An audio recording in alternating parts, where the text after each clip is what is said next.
ওই এনসিপি তো আবার একটা দিছে, আপনারা একটা পোস্ট পাঠিয়েছে দেখছিলেন? এনসিপি থেকে একটা ওরা লিডার দিয়েছে নাই দিছিলাম যে ছাত্র দল, ছাত্রলীগ সবগুলো মিলে ছাত্র শিবির তারা সবাই এই কি করতে পারে, তাদের দলে যোগ দিতে পারে, মানে এনসিপিতে যোগ দিতে পারবে, এনসিপিতে যোগ দিতে পারবে। এটা আসলে কেন ছাত্র দল ছাত্রলীগ ওদের কি দল নাই? না, আছে, ছাত্রলীগ তো এখন নাই, নিষিদ্ধ দল। আবার ছাত্র দল থেকে তারা নিতে পারবে, মানে এত তারা নিতে পারবে, তারা নিলে আবার মানে ছাত্র দল ছাত্রলীগ করতে গেলে নিষিদ্ধ, আর হ্যাঁ দলে আইলে এটা বৈধ। ওই যে এই মদিনা সনদের মতো মদিনা সনদ ধারা ছিল যে এই কোন মুসলমান যদি কাফেরের দলে যায় তারে ফেরত দিব না, আর কোন কাফের যদি মুসলমান হয়ে যায় তাকে ফেরত দিতে হবে, ফেরত দিতে হবে।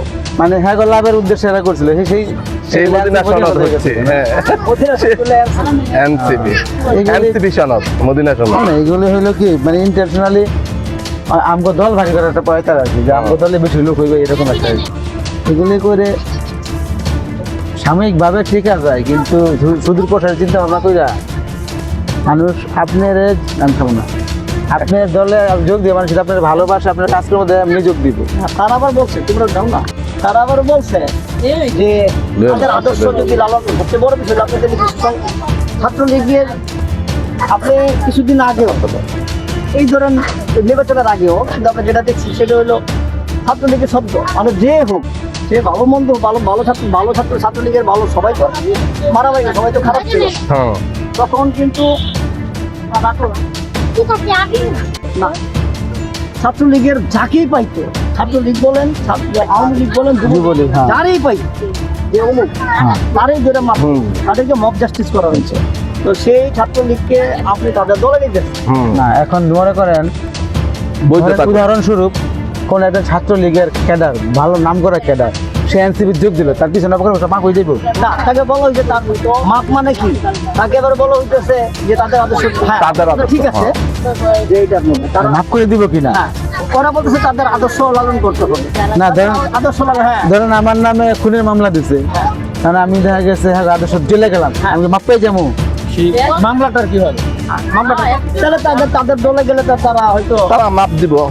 তাহলে তো যে যা আলাদা হয়তো কদ্দি হইলো, লাভ কি হয়েছে, পরিবর্তনটা কোথায় হয়েছে? কোনো পরিবর্তন নাই তো। তাহলে এনসিপি তারা বলতেছিল, তারা তো বলছিল নতুন বন্দোবস্ত রাজনীতি পরিবর্তন করে দেওয়া হবে, কিন্তু আগের রাজনীতিতে যেটা থেকে আমাদের দেশে যে চিরাচরিত ভাবে যে রাজনীতি চলে আসছে, সেই বড় বড় সাইনবোর্ড যুবদল, ছাত্রদল, ছাত্রলীগ, জাতীয় পার্টি, অমুক দল, আওয়ামী লীগ, সবাই নেতারা যখন যেহেতু ক্ষমতা ছিল ছবি দিয়ে বড় বড় ছবি দিয়ে নেতাদের ছবি বড় বড় দোয়া চাই, এটা সেটা সম্বর্ধনা, আর নিচে 50টা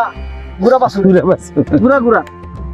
এখন এনসিপির পোলাপানো তাই করতেছে, তো এটা কি কালচার তৈরি হলো, তো পরিবর্তনটা কোথায় হলো? পোলাপানো তাই করতেছে, ওই এনসিপির ওই লোকজন ওই বড় বড় ওই নাহিদ পাটোয়ারি এই 2-4 জনের ছবি টবি দিয়া আগে থেকে তাদের 10 জনের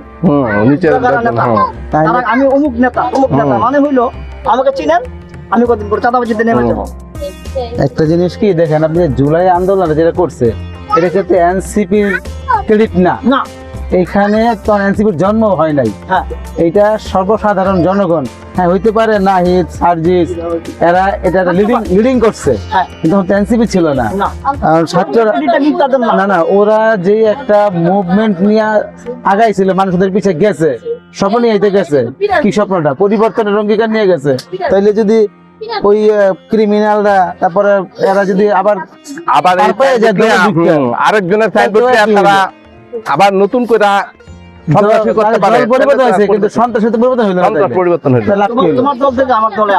তাহলে তো সেক্ষেত্রে আপনার মানে ওরা সোলম বদলেছে সাপের মতো, চরিত্র তো বদল হয় নাই, আবার যখন এনসিপি কোনো কারণে ফোল্ড করবো তখন আবার আগের জায়গায় ফিরে যাইবো, এইভাবে তারা স্বার্থ হাসিল করবো, তাহলে পরিবর্তনটা কোথায় হইলো? না ধরেন ধরে নেন ভালো অবস্থানে আছে, তারা ভালো অবস্থা থাকলে কি আর এই ধরনের মদিনা সনদ দেয়? মানে এরা ধরেন যদি মানে রাজনীতির ব্যাপার গুলো হইলো কি দেখা গেছে দীর্ঘদিন ফিল্ডে থাকিয়া জনগণের পাশে থাকিয়া কাজ করতে করতে একটা সময় জনগণ আস্থা অর্জন করে, এই যে আপনি আওয়ামী লীগ বলেন, বিএনপি বলেন বা জাতীয় পার্টি বলেন, এরা কিন্তু এই হঠাৎ করে দলকে হঠাৎ করে আঘাত পেয়ে যান একটা, এদের অনেক কাঠখড় পরে এই আজকের অবস্থানে আসতে হয়েছে, ঠিক আছে। এখন নেপাল যেটা পারছে যে বালেন্দ্র শাহ একেবারে চলে আসছে এবং ওরা পরিবর্তনের অঙ্গীকার নিয়ে আগাইছে এবং তারা করতেছে, তাহলে আমাদেরটা কেন ব্যর্থ হইলো? আমাদের ব্যর্থ হইলো, আমাদের মধ্যে ঢুকে ছিল লোভ ঢুকে গেছে। তো আমাদের কিছু নেতা, এই তরুণ নেতারা, ওরা দেখছে আরে ভাই সাবলা দিল্লিতে পাওয়ার পায়, 10 জন 12 জন নিয়ে একটা জায়গায় অফিসে যায়, দেশের যায়, এই টাকা দেন, না দিলে আপনি দোষর। তাইলে তো এটা প্রমাণ করেছে দেশপ্রেমিক না, না না, সে নিজের স্বার্থ চিন্তা করছে। ঠিক আছে, তারা দেশপ্রেমিক ছিল, যখন তারা একটা দেশের রেভলিউশন ঘটানো উচিত দরকার ছিল, তারা করছে। কিন্তু তার পরবর্তীতে তারা যেটা করছে এটা আসলে দেশপ্রেমিকের লক্ষণ না বা দেশপ্রেমিকের কাজ না, তারা তাদের নিজেদের স্বার্থ আসলে নেমে গেছে। আপনি মানুষের কাছে যে এই যে অভিযোগ আছে যে নাহিদ ইসলামের অনেক টাকা, আপনার সার্জিস আলম জমিদারের নাতি, সে আগে ছিল কিভাবে, এখন করছে কিভাবে, ওই যে নোয়াখাইলা মাসুদ সাহেব, হানান মাসুদ সাহেব, সে কি ছিল আর সে এখন কি অবস্থা। কিন্তু এমন তো না যে সে এমপি হওয়ার পরে, ঠিক আছে মানলাম যে এমপি হওয়ার পরে সে টাকা পয়সা পাইয়াছে, বাড়িঘর করছে, সে এই গত 18 মাসের মধ্যে সে কত কোটি টাকার মালিক হয়ে গেছে, এটা আমরা শুনি আর কি। তার পারিবারিক পরিবর্তন হইতে বোঝা যায় টাকার মালিক হয়ে গেছে। এটা আসলে আমাদের যে রেভলিউশনটা মানে যেরকম হওয়া উচিত ছিল বা যেরকম স্বপ্ন ছিল, সেই স্বপ্নটা তারা করে নাই, বা সেই চরম ভাবে তারা আমাদের জাতির সঙ্গে চরম ভাবে প্রতারণা করছে। নেপালেরটা যেমন দৃশ্যমান পরিবর্তন আসছে, হ্যাঁ। আমাদেরটা কিরকম কিছু এখনো দেখা দৃশ্যমান কিছুই দেখা যাচ্ছে না।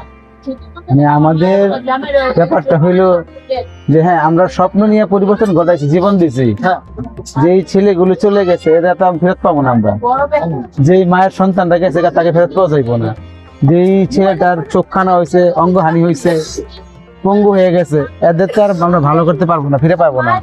এদের চোখে মুখে একটা স্বপ্ন ছিল বলে তারা রাস্তায় নামছে, এরা কিন্তু বুলেটের ভয় করে নাই। এখন যেই স্বপ্ন নিয়ে তারা রাস্তায় নেমে একটা পরিবর্তন ঘটাইলো, যদি সেই পরিবর্তনটাই না হয় তাহলে এই ক্ষেত্রে ওদের জীবন দেওয়াটা ব্যর্থ। মানে ওরা শুধু জীবনটাই দিল, যেমন 71 সালে যে রেভলিউশনটা হয়েছিল, স্বাধীনতার স্বপ্ন নিয়ে মানুষ মানে ঝাঁপাইয়ে পড়ছিল মুক্ত দেশ চাই, কিন্তু পরবর্তীতে দেখা গেছে কি যে স্বাধীনতা পাইছি আমরা, কিন্তু স্বাধীনতার স্বাদ ওই রকম পাইনি আমরা যতটা পাওয়ার কথা ছিল ততটা পাওয়া আমরা কোনো না কোনো এতে আবার ওই কোন দলের কাছে বা কোন ব্যক্তির কাছে পরাধীন ছিলাম, এখনো আমরা সেই এখন আরো বেশি পরাধীনতার মধ্যে আছি আমরা। মানে তাহলে আমাদের পরিবর্তন হবে না, কারণ যাদের নিয়ে স্বপ্ন দেখা উচিত তারাই যখন বিপদগামী হয়ে গেছে, তখন আর আমাদের নতুন কিছু প্রত্যাশা করা যায় না, আশা করা যায় না, আর হবে না। মানে যারা আমাকে স্বপ্ন দেখাইছে, একটা দল তৈরি হয়ে গেছে, মানে যারা আমাকে স্বপ্ন দেখাইছে নতুন বাংলাদেশ বিনির্মাণের, তারাই আজকে সেই জায়গাতে ফল করে বলছে, তাই তো।